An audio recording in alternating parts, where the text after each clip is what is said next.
Jika engkau tidak berlayar di tempat yang dalam, besar kemungkinan perahu kehidupanmu akan terkandas.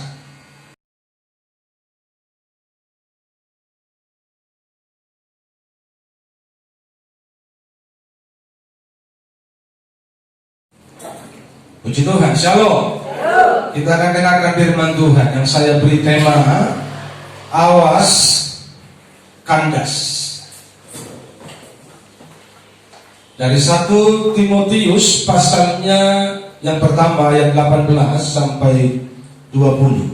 Awas kandas. Tugas ini kuberikan kepadamu Timotius anakku, sesuai dengan apa yang telah dinubuatkan tentang dirimu, supaya dikuatkan oleh nubuat itu engkau memperjuangkan perjuangan yang baik dengan iman dan hati nurani yang murni. Beberapa orang telah menolak hati nuraninya yang murni itu, dan karena itu kandaslah iman mereka. Di antaranya Hymenaeus dan Alexander yang telah kuserahkan kepada iblis supaya jera mereka menghujat. Awas kandas. Apa itu kandas? Kandas itu menurut Kamus Besar Bahasa Indonesia adalah terlanggar atau terantuk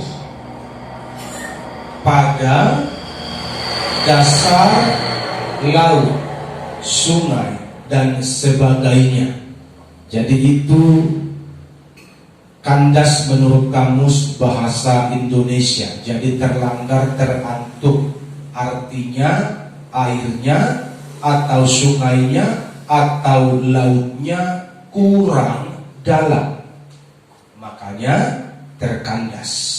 Kita akan belajar secara pelan-pelan supaya kita jangan seperti Hymenaeus dan Alexander yang diserahkan Rasul Paulus kepada iblis karena iman mereka terkandas. Katakan amin. Alasan mengapa terkandas, ini istilah kapal di laut. Alasan mengapa terkandas adalah karena sungai atau lautnya dangkal atau cetek. Jadi itu alasannya mengapa kapal terkandas, karena lautnya, sungainya cetek. Jadi kalau saya tanya saudara, mengapa imanmu kandas? Saudara sudah mulai punya bayangan untuk menjawabnya. Yang mengerti katakan amin. Di laut itu ada mercusuar. Kalau saudara naik kapal laut dari Merak ke Jakarta, akan ketemu beberapa mercusuar. Salah satu fungsi dari mercusuar itu adalah memberi peringatan bahwa di tempat tersebut, di area ada mercusuar itu, kadang dia mercusuar kecil, ngapung-ngapung begitu, pakai ban dia, kadang mercusuar tinggi besar. Di tempat tersebut ada karang, ada batu karang atau airnya dangkal. Dibuatlah mercusuar untuk menjadi peringatan supaya kapal aman tidak lewat dari tempat tersebut. Jadi mercusuar bagi kapal di laut itu berguna menjadi warning, peringatan supaya kapal itu tidak terkandas. Peringatan buat umat Tuhan di GBI Kasih Karunia hari ini supaya imanmu tidak terkandas adalah kebenaran firman Tuhan yang diberitakan dari mimbar ini setiap minggu. Haleluya. Kalau engkau tangkap, engkau mengerti, engkau lakukan dengan baik, kau praktekkan dalam kehidupanmu setiap hari, saya yakin imanmu tidak akan pernah terkandas. Tapi kalau engkau sekedar mendengar dan melupakan, engkau sekedar mendengar dan melewatkan, tapi engkau tidak aplikasikan, engkau tidak lakukan dalam praktek hidupmu, hati-hatilah di tengah jalan perahu kehidupanmu di saat terkandas. Dan kalau kau sudah terkandas, tidak ada guna lagi, karena akan besar kerusakannya. Haleluya. Supaya tidak terkandas, apa yang perlu kita perbuat supaya tidak terkandas? Harus diperjuangkan. Di dalam ayatnya yang ke-18, supaya dikuatkan oleh nubuat itu, engkau memperjuangkan perjuangan yang baik.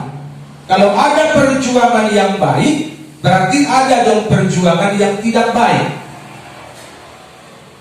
Perjuangan yang tidak baik itu menurut Tuhan. Ada perjuangan yang baik menurut manusia. Kalau perjuangan yang baik menurut manusia, dia kerja hari Minggu, cari uang hari Minggu, lembur hari Minggu untuk menambah banyak uang, banyak simpanan. Menurut manusia itu perjuangan yang baik. Tapi menurut Tuhan baik apa tidak? Jadi perjuangan yang baik ini pun perlu diperhatikan. Kita mau berjuang secara baik menurut pandangan manusia atau menurut pandangan Tuhan. Tetapi saya kasih tahu kepada saudara hari ini, yang masuk ke surga adalah mereka yang berjuang menurut aturan Tuhan. Itu yang masuk surga, bukan yang berjuang menurut aturan manusia, tapi mereka yang berjuang menurut aturan Tuhan sampai garis akhir. Engkau setia dalam area perjuangan yang dikehendaki Tuhan, itulah yang layak masuk surga. Engkau memperjuangkan perjuangan yang baik. Jadi perjuangan yang baik itu yang harus kita lakukan setiap hari dalam mengiring Tuhan. Apa itu perjuangan yang baik? Itu Pak Pendeta, berjuang untuk tidak berbuat dosa. Apa itu perjuangan yang baik? Itu aman, berjuang untuk tidak lari dari rel kebenaran. Haleluya. Meskipun keadaanmu tidak mendukung, meskipun ekonomimu tidak mendukung, meskipun situasimu ada dalam situasi yang kurang mendukung, engkau harus tetap berjuang untuk menyenangkan Tuhan setiap hari. Karena itulah tugas utama dari gereja Tuhan. Haleluya. Itulah tugas utama dari gereja Tuhan. Jangan pernah lari dari tugas utama tersebut. Menyenangkanmu, senangkanmu, hanya itu kerinduanku. Menyenangkanmu, senangkanmu Tuhan, hanya itu kerinduanku. Tidak dikatakan di situ menyenangkan Tuhan lagi banyak uang. Tidak dikatakan di situ menyenangkan Tuhan kalau lagi pesta. Tidak dikatakan di situ menyenangkan Tuhan kalau lagi senang-senang hatinya. Tidak dikatakan di situ menyenangkan Tuhan kalau lagi tanggal muda. Tidak dikatakan di situ. Yang dikatakan dan dimaui oleh Tuhan, setiap hari engkau harus menyenangkan Tuhan. Bagaimana caranya Pak menyenangkan Tuhan? Baru berantem sama istri. Makanya saya berantem. Betul apa salah? Simple tapi sulit melakukan. Betul nggak? Bagaimana caranya Pak Pendeta menyenangkan Tuhan? Saya baru clash dengan tetangga. Makanya jangan clash dengan tetangga. Bagaimana caranya menyenangkan Tuhan? Pak, saya baru bohong. Makanya jangan bohong. Disitulah letak perjuangan kita setiap hari. Kalau engkau mengerti itu, berbahagialah itu. Haleluya. Di dalam situasi yang sulit itulah kita perlu berjuang menjaga sikap hati untuk tidak terpengaruh, tidak terpancing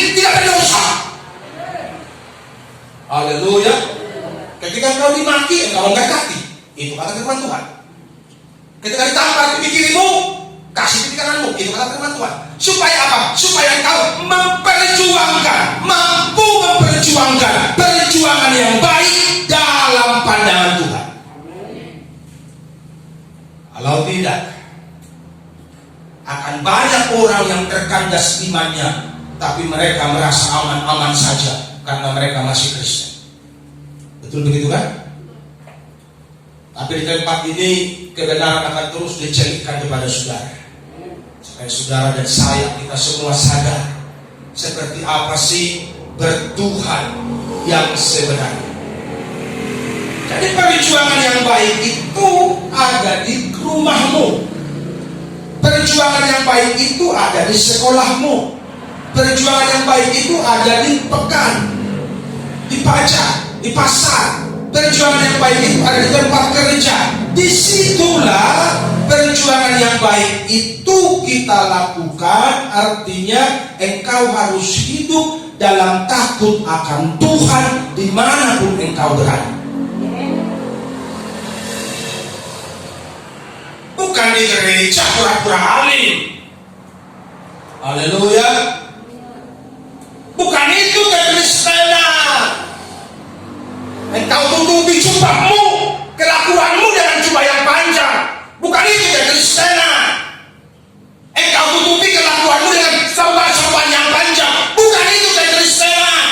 Tapi apa itu kekristenan? Bersinar, bersinar.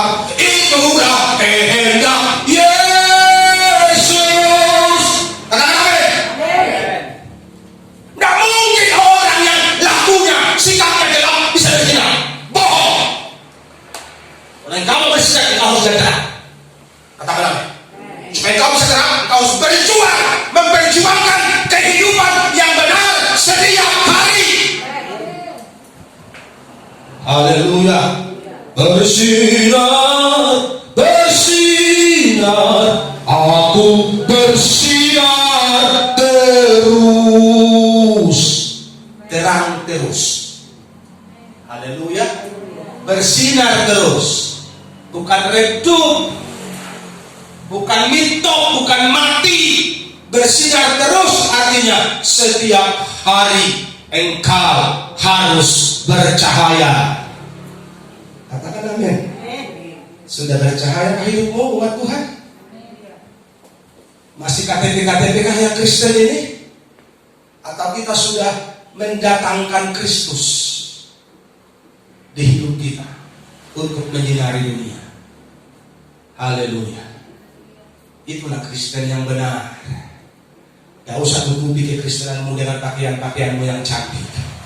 Jangan tutupi kelakuanmu dengan jubahmu yang panjang-panjang, dengan sorbanmu yang panjang-panjang. Gak perlu. Tampilkanlah perilakumu yang sebenarnya, karena itulah anak Tuhan. Amin. Mengapa ada orang yang terkandas imannya? Jawabannya simpel. Kalau kita sudah berkaca ke kapal yang berlayar di laut tadi, mengapa orang ada kandas imannya? Adalah karena orang itu tidak mau berjuang untuk maju. Dia tetap di pinggir laut, tidak mau mendorong perahunya masuk ke tempat yang dalam. Sampai dunia kiamat, perahunya akan tetap terkandas. Meskipun dia mengaku, aku pekerja, aku worship leader, aku singer, aku hamba Tuhan, aku melayani, apapun jabatanmu, masa bodoh. Selagi perahumu di pinggir laut sampai dunia kiamat, engkau terkandas terus. Haleluya. Jadi sebagai terkandas, dorong ke dalam. Tapi ingat, di dalam sana gelombang yang besar. Tapi bukan cuma gelombang yang besar di dalam sana, ikannya pun di sana besar-besar. Yang mengerti katakan amin. Jadi banyak orang merasa nyaman di pinggir laut. Betul enggak? Sudah bersandar perahunya di pasir, diikat pula, ditarik tali, diikat lagi ke pohon supaya lebih aman. Artinya situannya, pekerjaannya, udah aman aku, udah pekerja aku, udah aman kali rohani, udah bantu gereja, udah suka gereja, udah aman, patoknya itu, dipakai, pak, dipatok, diikat tali, aman lah aku sudah pekerja aku. Haleluya. Hanya dengan Tuhan kita aman. Amin. Jangan bangga dengan predikat kita di gereja. Jangan bangga dengan predikat kita di pelayanan. Kita ada hari ini hanya karena kemurahan Tuhan. Karena Tuhan masih mau pakainya aku, makanya aku bisa berdiri hari ini. Haleluya. Karena Tuhan masih sayang sama saudara, makanya saudara ada hari ini. Jadi gak usah belagu-belagu. Apa yang perlu dibuat? Doronglah perahu rohanimu ke tempat yang dalam. Apa yang menghalangi? Kalau tadi ada tali yang mengikat, putuskan talinya. Ada jangkar yang mengikat, putuskan semuanya, supaya perahumu terdorong lebih dalam untuk bergantung, bersandar hanya kepada Tuhan.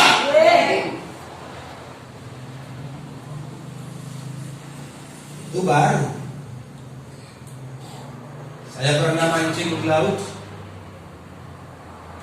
malam-malam. Betul, tidak ada pelampung, kami cuma perahu doang. Namanya orang kampung kan udah dekat doang. Mancing kami di tengah laut, belum di tengah laut. Tetapi kalau misalnya tenggelam, udah payah berenang. Karena berenang pun kita pas-pasannya. Tengah malam kami mancing. Lihat luasnya laut itu, saya berpikir begini, datang ombak saja yang besar dibanding perahu ini pasti mati lah kan. Tidak ada pelampung, tidak ada ban, tidak ada apa-apa. Namanya orang kampung kan serba nekat semua, mati lah kan. Tapi syukur-syukur sampai pagi kami mancing tidak ada gelombang besar, kami pulang dengan selamat. Jadi kalau di tempat yang dalam itu tidak ada yang dapat diandalkan, kecuali hanya mengandalkan Tuhan. Tapi di tempat yang dalam itulah ikannya besar-besar. Haleluya.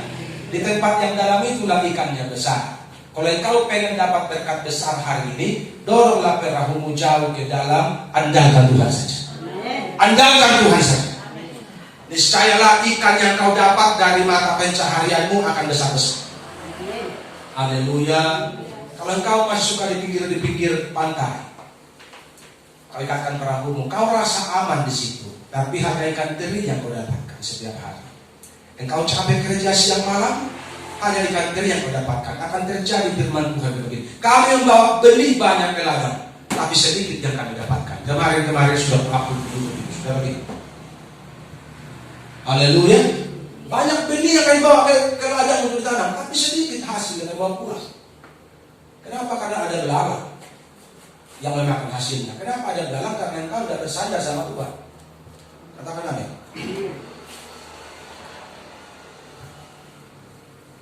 Rahasia untuk imanmu tidak terkandas. Ini rahasianya. Engkau harus berlayar ke tempat yang dalam dan ikuti setiap peraturan dengan baik. Peraturan Tuhan sudah ada di sini. Ku renungkan firman-Mu siang dan malam, ku pegang perintah-Mu dan ku lakukan. Katakan amin. Itu peraturan yang direnungkan. Bahasa Batak bilang direnungkan itu ku pikirkan. Jadi jangan pikirkan harta orang, tidak ada gunanya. Haleluya. Jangan pikirkan sawah orang yang luas, gak ada gunanya. Jangan pikirkan kontrakan orang yang banyak, gak ada gunanya. Tapi pikirkanlah firman Tuhan siang dan malam, supaya engkau berhasil dan beruntung. Kebetahanmu berlayar di tempat yang cetek. Itulah alasannya mengapa kita terkandas. Kita senangnya di tempat yang cetek, tidak mau ke tempat yang dalam. Artinya kalau firman Tuhan keras, kita langsung pindah gereja. Dalam kali di sini lautnya, nggak sanggup aku berenangnya. Bindal aku, itu kalau bahasa biasanya. Sukanya itu firman-firman yang cetek-cetek, yang menghibur. Jangan yang mengusik dosa, jangan yang mengarahkan kepada pertobatan perubahan. Maunya yang senang-senang, yang melawak, yang humor. Itulah kan kita kan sudah capek kerja. Kita ke gereja ya melawak lah sedikit pendetanya. Emang gue pelawak, kan begitu. Tapi yang begitu yang disukai orang. Majulah, dorongkan perahumu ke tempat yang dalam. Pasti tidak terkandas. Haleluya. Majulah, doronglah perahumu ke tempat yang dalam, dan engkau harus berlayar semakin dalam ke sana, ke tengah samudra sana. Engkau nikmati Tuhan dan gelombang yang besar di sana. Tapi kalau Tuhan bersama dengan engkau, Tuhan ada di perahumu, percayalah engkau akan selamat sampai ke seberang. Haleluya. Jadi kita harus maju. Kalau kita tidak maju, sesungguhnya kita sedang terkandas. Kita sedang terkandas. Meskipun kita masih berdoa, meskipun kita masih berbaktian, meskipun kita masih baca Alkitab, tapi sebenarnya posisi perahu rohani kita sedang terkandas karena kita tidak mau mendorongnya untuk semakin maju ke dalam, ke tempat yang dalam. Yang kedua, supaya tidak terkandas, jaga kemurnian hati. Ayat 19, beberapa orang telah menolak hati nuraninya yang murni itu, dan karena itu kandaslah iman mereka. Jadi yang kedua, supaya tidak kandas, jaga kemurnian hati. Bagaimana cara menjaga kemurnian hati itu? Jangan pernah simpan kepahitan. Bagaimana cara menjaga kemurnian hati? Jangan pernah simpan amarah. Jangan pernah simpan benci. Karena kalau hatimu sudah terkotori, percayalah doamu tidak pernah didengar Tuhan. Haleluya. Kalau hatimu sudah cemar, ada kejahatan di hatimu, percayalah Tuhan gak dengar doamu. Sekalipun engkau berdoa puasa, sebelum engkau membereskannya baik-baik dengan Tuhan, engkau berdamai dengan Tuhan, maka doamu tidak akan pernah didengar Tuhan. Haleluya. Kalau kau jaga kemurnian hatimu, engkau akan sehat. Karena kunci penyakit itu cepat datang adalah bermula dari hati yang tidak beres. Dan akhir dari kesakitan yang disimpan di hati berlama-lama dan tidak mengampuni, engkau akan kena kanker dan cepat-cepat mati. Saudara mau sehat? Jagalah hatimu dengan segala kewaspadaan, karena dari situlah terpancar kehidupan. Hatimu harus dipelihara dengan baik. Karena kalau hatimu sudah sakit, dioperasi pun tidak ada obatnya, di rumah sakit pun tidak ada obatnya. Haleluya. Kecuali engkau berdamai dengan Tuhan. Jadi kelihatannya sepele, tapi perhatikanlah di kampungmu, di tempatmu, teristimewa ibu-ibu yang cepat mati. Biasanya itu karena suaminya kurang baik, suaminya kurang bertanggung jawab, atau suaminya punya will sehingga istrinya kepahitan setengah mati, dan dia dendam, dan akibatnya dia yang rusak. Dia menjadi sakit hati dan kena kanker dan mati. Kalau kau mau umur panjang, lepaskan pengampunan buat semua orang yang menyakitimu. Haleluya. Bukan cuma lepaskan pengampunan kepada semua orang yang menyakitimu. Siapa yang kau sakiti, engkau harus datang dan berdamai. Amin. Siapa yang kau sakiti, engkau harus minta maaf dan berdamai. Supaya kemurnian hati kita terjaga. Kalau kemurnian hati kita terjaga, maka hati nurani kita akan mengajari kita setiap malam. Itu kata Raja Daud. Hati nuranimu akan bicara. Kalau engkau mau cakap kotor, hati nuranimu akan bilang, tidak boleh cakap kotor. Masih bicarakah hati nuranimu umat Tuhan? Haleluya. Itu yang harus dijaga. Kalau engkau biarkan, engkau ulang-ulangi kesalahan yang sama, engkau tidak peka dengan hati nuranimu, maka lambat laun dia akan diam dan tidak bicara lagi, karena dia telah terkotori oleh sikap hidupmu yang tidak tertib. Yang mengerti katakan amin. Jadi bagaimana caranya menjaga kemurnian hati? Ada dua, keluarkan dan koreksi. Alkitab bilang begini, bukan apa yang masuk yang menajiskan, tetapi apa yang keluar dari hati. Apa itu yang keluar dari hati? Kata kotor, umpatan, sumpah serapah, kata-kata yang najis kan? Itu yang menajiskan. Jadi bukan makan dengan tangan gak dicuci, tapi kata-kata yang keluar dari hati, ucapan-ucapan yang kotor yang keluar dari hati, pikiran-pikiran kotor yang bersumber dari hati, itu yang menajiskan. Jadi bagaimana supaya hati kita tetap terjaga? Kita harus keluarkan yang busuk-busuk itu. Haleluya. Kita harus keluarkan yang kotor-kotor itu. Baru isi dengan firman, isi dengan kebenaran. Dan setelah itu setiap malam koreksi. Engkau harus koreksi hatimu sebelum tidur. Hari ini siapa yang kutipu? Haleluya. Hari ini siapa yang kubohongi? Hari ini siapa yang ku kata-katai yang tidak wajar? Itu namanya koreksi setiap malam sebelum tidur, supaya kita tidur dengan hati nyaman, hati aman. Kalau Tuhan jangan angkat kita gak biasa. Haleluya.